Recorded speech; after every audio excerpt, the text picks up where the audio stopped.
नमस्कार दोस्तों, कैसे हैं आप सब लोग। मैं हूं डॉक्टर कुलदीप और मैं आपका स्वागत करता हूं आपके अपने YouTube चैनल डॉक्टर MKD पर। मैं आशा करता हूं कि आप सभी लोग स्वस्थ और प्रसन्न होंगे। जैसे खाना खाने में दिक्कत है या सांस लेने में दिक्कत है, अब सर्च करेंगे सांस लेने में दिक्कत के मुख्य कारण, उसके 11 कारण आएंगे। 11 में से सर्च करते करते एक पता चला, वोकल कॉर्ड पाल्सी, वाक तंतु के अंदर पैरालाइसिस हो गया। अब मरीज को लगेगा उसको और टर्म्स तो है, ये यार पैरालाइसिस सुना हुआ है, हो गया ये तो मुझे यही हो गया लगता है।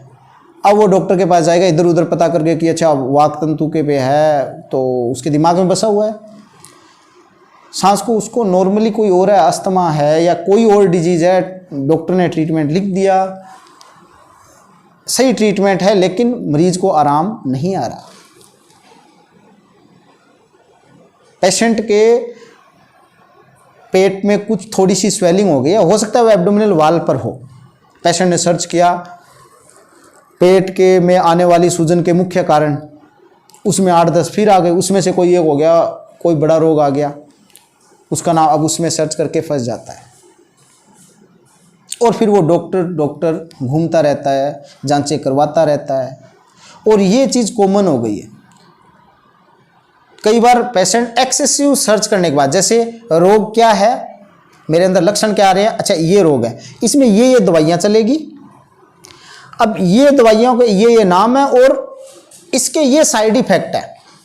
अब वो डॉक्टर के पास जाता है दिखाने, डॉक्टर दिखता है कि सब ये दवाई तो मैं नहीं लूँगा। क्यों नहीं लोगे? इस दवाई तो पे तो ये साइड इफेक्ट हो जाता है, इस साइड इफेक्ट तो बहुत बड़ी दिक्कत है, ये आप कोई दूसरी दवाई लिख दो। या फिर अगर वो जाके सर्च कर लिया और डॉक्टर ने दवाई लिखी, जाके सर्च कर लिया कि अच्छा इसके तो ये साइड इफेक्ट हो सकते हैं। अब किसी भी ड्रग के आप साइड इफेक्ट नाम डालोगे तो उसमें खूब सारे लाइन से आ जाते हैं। अब उसके दिमाग में होता है कि मैं ये दवाई लूँगा तो मुझे ये दिक्कतें हो सकती है। अब वो डर डर के दवाई लेना शुरू कर देता है। फिर डॉक्टर के पास, या तो उन्हीं डॉक्टर के पास जाते हैं कि मुझे आराम नहीं आया, या वो दवाई लेना बंद कर देता है, या डॉक्टर बदल लेता है, दूसरे डॉक्टर के पास, मैं दूसरे डॉक्टर के पास जाता हूँ, इनसे तो सही नहीं है। इस तरह ये चलता रहता है। तो किसी भी सिम्टम के लिए एक्सेसिव सर्च करने के कारण पेशेंट को नॉर्मल सिम्टम के बाद भी ऐसे लगने लगे कि मुझे बहुत बड़ी बीमारी है, उसको ऐसे फील होने लग जाए कि मुझे तो ये लक्षण आने लग गए जो उसमें लक्षण है ही नहीं, गूगलिंग है, साइबरकोंड्रिया है। और आजकल ये गूगलिंग, ये साइबरकोंड्रिया पेशेंट को ठीक करने में डॉक्टर के लिए एक बहुत बड़ी चुनौती बनते जा रहे हैं। 2 चीज मैं आपको टर्म बताऊं, एक है प्लेसिबो, एक है नेसिबो। प्लेसिबो एक ऐसी चीज़ होती है कि कोई भी दवाई के नाम पे कोई चीज़ दे जाती है जिसके अंदर कोई ऐसा केमिकल नहीं होता है कि किसी रोग को ठीक करने के लिए वो दिया जाए। लेकिन जैसे ही मरीज को वो दवाई देते हैं तो देते ही मरीज को आराम आने लगता है। मतलब बिना किसी केमिकल या बिना किसी ड्रग के दिए मरीज ठीक हो रहा है। ये तो क्या प्लेसिबो, पॉजिटिव इफेक्ट है इसका। एक होता है नेसिबो। नेसिबो होता है कि अगर कोई भी डॉक्टर प्रेस्क्राइब कर रहा है दवाई, अगर उन डॉक्टर पे विश्वास नहीं है या उस दवाई पे विश्वास नहीं है, तो सही रोग के डायग्नोस होने के बाद उस पर एक्यूरेट दवाई जो है, मेडिसिन की ये ट्रीटमेंट है, वो चलने के बाद भी मरीज को आराम नहीं आ रहा है, क्योंकि दवाई ने काम करना बंद कर दिया। मरीज इतना ज़्यादा नेगेटिव लेके उसको चलता है कि सही ट्रीटमेंट देने के बाद भी मरीज सही नहीं हो रहा है। और ये बहुत कॉमन होता जा रहा है। यूट्यूब पे देख लेते हैं कि किसी भी कोई दिक्कत हो, सबसे पहले यूट्यूब पे सर्च किया। अब जैसे कॉमन सी बात करें कि उल्टी आने के मुख्य कारण, या उल्टी होने में क्या क्या दिक्कत होती है, कौन कौन से रोग में उल्टी आती है, अगर वो यूट्यूब पे सर्च करेंगे तो खूब सारे वीडियो आ जाते हैं। अब एक वीडियो से दूसरे थोड़ा सा देखा उसको निकाल दिया, थोड़ा सा देखा उसको निकाल दिया, बहुत सारी सर्च किया, उसके बाद बड़ी दिक्कत हो जाती है। ये एक्सेसिव सर्च आजकल बहुत ज़्यादा प्रॉब्लमेटिक हो गई, बहुत ज़्यादा समस्या पैदा करने लगी है पेशेंट, इसके कारण ठीक नहीं हो पाते। और ख़ासकर डॉक्टर्स के सामने ये बहुत बड़ी चुनौती बनती जा रही है कि उन पेशेंट को कैसे ठीक किया जाए। और ख़ास तौर से जब पेशेंट को कोई साइकेट्रिक प्रॉब्लम हो, मतलब कोई मानसिक अगर रोग हो, उसके अंदर अगर पेशेंट पहले से सर्च करके आ रहा है तो वो और भी ज़्यादा चुनौतीपूर्ण कार्य हो जाता है। क्योंकि सबसे पहले तो जो मानसिक रोग है उसमें जो पेशेंट है, जो मरीज है, मरीज का डॉक्टर के ऊपर विश्वास होना सबसे पहले ज़रूरी है कि हाँ मैं ठीक हो जाऊंगा। अगर वो पहले से ये करके आ रहा है कि नहीं मैं तो ये रोग है और मैं तो ठीक ही नहीं हो सकता, अगर ये दवाई दी तो ये साइड इफेक्ट आ जाएगा, ये दवाई दी तो ये साइड इफेक्ट आ जाएगा, इससे ये टॉक्सिसिटी हो जाएगी, इसलिए सलाह दी जाती है कि एक्सेसिव सर्च नहीं करनी होती। एक गूगल के एक पेज को मरीज डॉक्टर के 10-15 साल के अनुभव के बराबर रख देता है।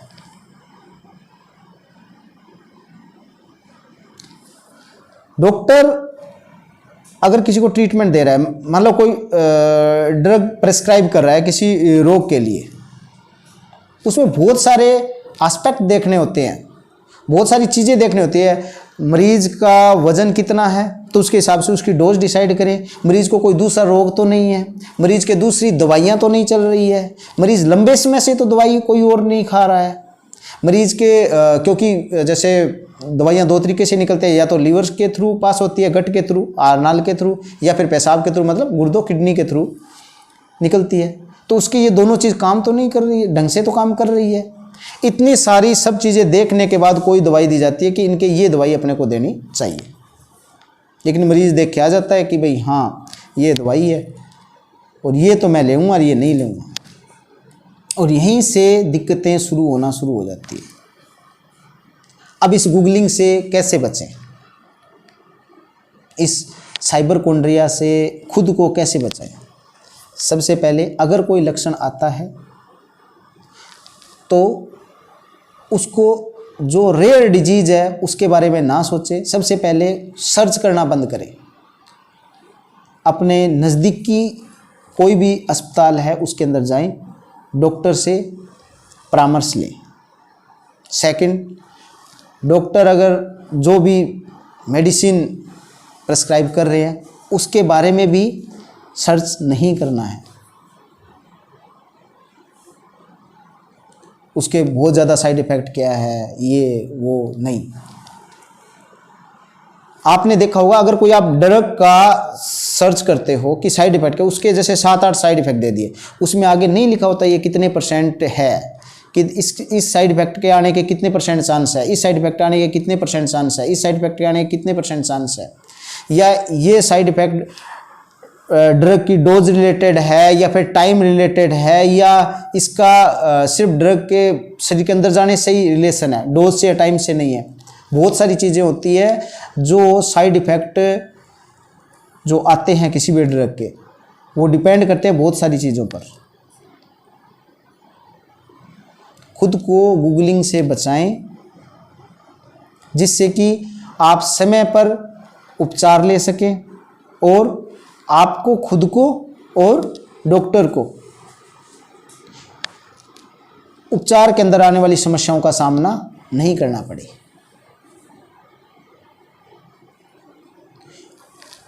दूसरा, गूगलिंग हमने सर्च कर लिया, प्रॉब्लम आ रही है, उसके बाद डॉक्टर टू डॉक्टर चेंज, एक डॉक्टर गए उसके पास आराम नहीं आया, सेकंड विजिट उस डॉक्टर के पास जाते ही नहीं है, क्योंकि गूगलिंग के कारण हमें लग रहा है ये डॉक्टर तो ठीक नहीं है, हम दूसरे में जाएंगे, फिर वो दूसरे के पास जाते हैं। अगर आपके दिमाग में कोई चीज़ आ गई है, मतलब आपने सर्च कर लिया, उसके कारण आपके दिमाग के अंदर कोई बात आ गई है कि मुझे ये रोग हो सकता है, वो डॉक्टर को बताएं जिससे कि आपके दिमाग से वो जो चिंता है, वो जो दिक्कत है, वो निकल सके कि वो रोग है या नहीं। आपको आपका डॉक्टर उसके बारे में बताएंगे कि ये है या नहीं है, इस होने के क्या क्या लक्षण आ सकते हैं, क्या क्या दिक्कत आ सकती है। अगर सर्च करने के बाद आप डॉक्टर से डॉक्टर चेंज करते रहेंगे तो बड़ी दिक्कत आएगी। कम से कम एक डॉक्टर को 2 या 3 विजिट तो दें। आराम नहीं आ रहा है, इतने सारे दिक्कतें होती हैं। कई बार पहली विजिट के अंदर डिजीज़ को फाइंड आउट करना मुश्किल काम होता है और कई बार स्टेप बाय स्टेप चलना पड़ता है। ऐसे नहीं कि है कि अगर सिर दर्द है, सिर दर्द होने के बहुत सारे कारण हैं, अब सारों की सारों जांचें नहीं करवा सकते। लक्षण के आधार पर ट्रीटमेंट शुरू करते हैं। उसके बाद नहीं आराम आ रहा है, हमने 7 दिन या 15 दिन का दिया, अगर आराम नहीं आ रहा है तो सेकंड फिर आगे देखते हैं कि भाई ये जांचें हम थोड़ी करवा के देखते हैं, ये प्रॉब्लम हो सकती है। अगर आपने एक डॉक्टर के पास गए, आराम नहीं आया, आपने दूसरे डॉक्टर के पास गए, उन्होंने अपने हिसाब से ट्रीटमेंट स्टार्ट कर दिया, अब बाय द वे उससे भी आराम नहीं आया तो वो तीसरे पे चले जाते हैं। जबकि ज़्यादा बेटर है कि 3 डॉक्टर की जगह आप एक डॉक्टर को ही 2-3 विजिट दें, उनको मौका दें कि ट्रीटमेंट करने के लिए। किसी भी रोग को फाइंड आउट करने के लिए, पहचानने के लिए सारी जांचें एक साथ ना होकर स्टेप बाय स्टेप है। अगर इस जांच से नहीं पता चल रहा है, ठीक है, 5 दिन के ट्रीटमेंट नहीं आराम आए तो दूसरे में हम चलते हैं। एक स्टेप लेडर पैटर्न होता है, उसके हिसाब से एल्गोरिदम होता है, उसके हिसाब से हमें चलना होता है। कोई भी रोग हो, किसी प्रकार का रोग हो, चाहे उसको हमें पहचानना हो या उसका उपचार करना हो, स्टेप लेडर पैटर्न ही होता, वो एल्गोरिदम ही होता है। जैसे एक छोटा सा एग्जांपल मैं आपको बताऊं, उदाहरण मैं आपको बताऊं माइग्रेन का। अब माइग्रेन के अंदर थोड़ा थोड़ा दर्द होने से लेकर इतना दर्द होता है कि पेशेंट बेड पे ही रहता है, वो खड़ा भी नहीं हो पाता, उल्टियाँ इतनी ज़्यादा होती है, सो नहीं पाता है। लेकिन जो दवाइयाँ शुरू करते हैं वो सिंगल या मल्टी ड्रग से, लो डोज से लेकर हाई डोज की तरफ जाना होता है। ऐसे नहीं कि आते ही 4-5 दवाइयाँ लिख दी, हाई डोज पे लिख दी, नहीं, शुरू से हम जाएंगे। हो सकता है कि माइग्रेन का किसी का माइग्रेन है, डॉक्टर को पता भी चल गया कि माइग्रेन है, उन्होंने दवाई शुरू की अपनी लो डोज पे, पेशेंट को आराम नहीं आया 10 दिन के अंदर। सेकंड अगर विजिट में वापस उस डॉक्टर को पास जाता है बिना डॉक्टर को चेंज किए, वो या तो एक और अलग ड्रग ऐड करेंगे या फिर उसकी डोज बढ़ाएंगे, फिर उसको देखेंगे कि अच्छा अब आराम आ रहा है। क्योंकि जिस ड्रग की, कोई भी ड्रग है, उसकी जिसको स्पेसिफिक विशेष जो मात्रा है, अमाउंट है कि इतनी देने के बाद ये आराम आ रहा है तो वहीं पे रुक जाना है, या इतनी दवाई ऐड करने के बाद है तो वहाँ पे रुकना है। जैसे हाइपरटेंशन है, मान लो किसी के अगर 180-190 हाइपरटेंशन हो रहा है, पहले एक ड्रग दी, एंटी हाइपरटेंसिव दी, आराम नहीं आया, 7 दिन के बाद फिर बुला रहे हैं, फिर वापस देख रहे हैं कि ज़्यादा आराम नहीं आ रहा, फिर उसको उसी की डोज बढ़ाई, फिर वापस भेजा, फिर आराम नहीं आया, फिर दूसरी डोज ऐड करी, फिर वापस भेजा तो आराम थोड़ा आ रहा है, फिर तीसरी ऐड करी, तीसरी में आराम आ गया। लेकिन ये कब हो सकता है? जब एक ही डॉक्टर के पास आप विश्वास करके जाओ, उनको मौका दो ट्रीटमेंट के लिए। और ये जो विजिट है, मल्टीपल जो विजिट होती है देने के लिए, ये गूगलिंग नहीं करने देता।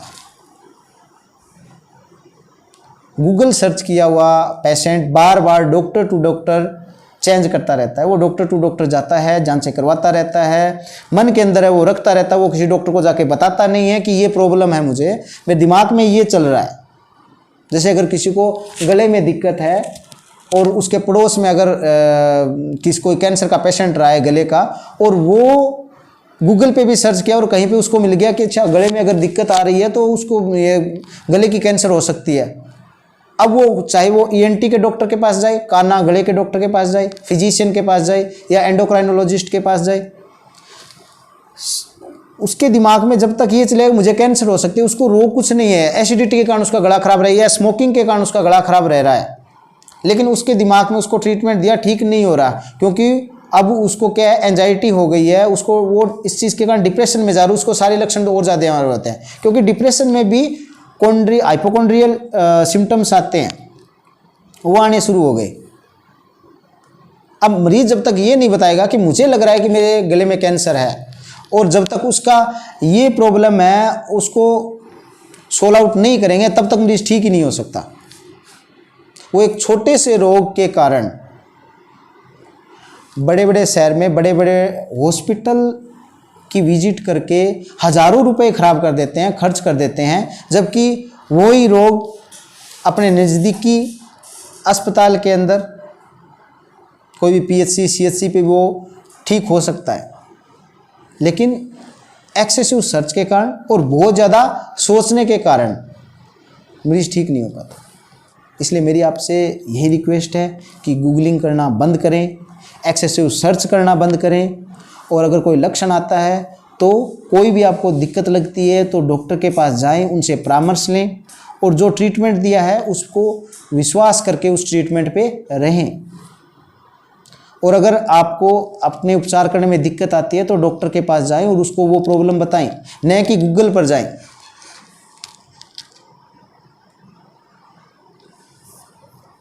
गूगल पे सर्च करने से ठीक है बहुत सारी हमें जानकारी मिलती है, लेकिन वो जानकारी जब हमें एक्सेसिव बहुत ज़्यादा जानकारी जब हमारे स्वास्थ्य को बिगाड़ने लगे, वो खतरनाक है, वो हमारे लिए अनुपयोगी है, वो हमारे स्वास्थ्य को बिगाड़ रही है।